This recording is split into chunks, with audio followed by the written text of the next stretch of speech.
Guys, আমরা নতুন একটা ডিফ্রস্টিং নিয়ে আসছি। দেখেন, ডিফ্রস্টিং লাগানো কিন্তু একদমই সহজ। আমরা ডিফ্রস্টিংটা পুরোনোটা এখান থেকে কাটবো, এখান থেকে কেটে নেব।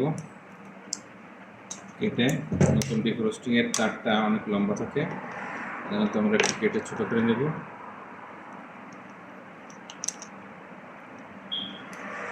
এটা উঠাবো।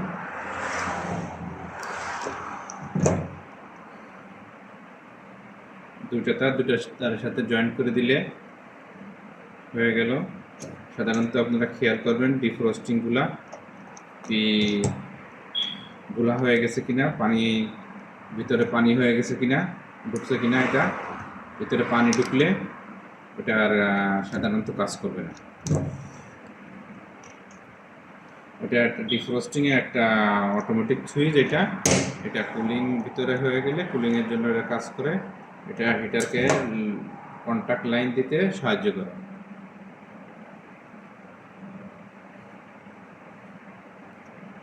এটা হচ্ছে ফ্রিজের ক্ষেত্রে এইভাবেই লাগাই দিবেন, তারপর টেপ করে দেবেন সুন্দর করে, যাতে জয়েন্টের ভিতরে পানি না যায়।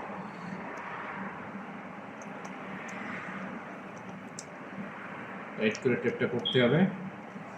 যারা নতুন কাজ শিখতেছেন, এটা আমার পেজটার একটু ফলো করবেন ইনশাল্লাহ।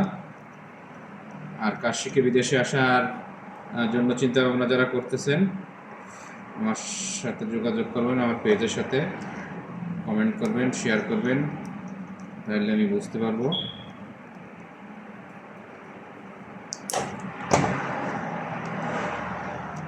দেখেন হয়ে গেল। আমরা আবার এখানে ই করা ছিল, এই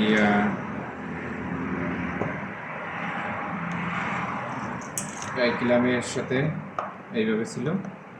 আমরা টাইকিলামের সাথে আবার সেইভাবেই লাগিয়ে দেবো। টাইকিলামের ভিতরে এই তারটা একটু পেঁচ দিয়ে ঢুকাই দেবো।